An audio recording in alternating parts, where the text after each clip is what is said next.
Hello, today we're going to paint lavender from life. I have lavender here.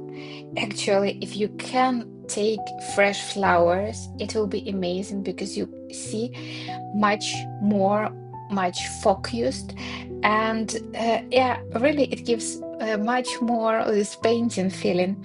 But working with the photo is also okay, of course.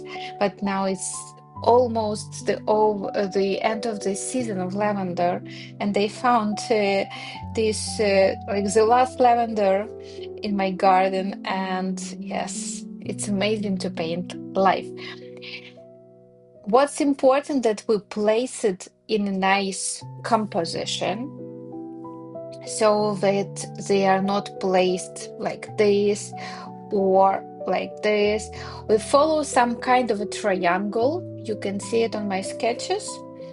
So when one is higher, then this is a bit lower, and the next one even more lower. And this distance and this distance are different. This is a nice composition. And we notice that the flowers turn a bit to the right, to the left. That's also nice when you turn it. They're not like growing just to the sky, like very, very straight. So you play with this triangle. The easiest way is to take three flowers and make sure that no flowers are on the same level. No, you really play with it and make different distances, bigger, smaller. This will give you very nice harmonic composition.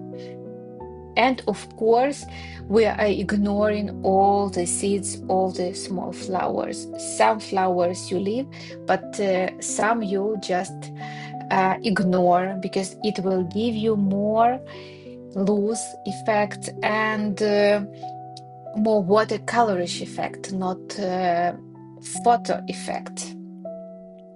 So I'm wishing you good luck with this plot. You can also use a pencil drawing. For that, I'm not going to use it.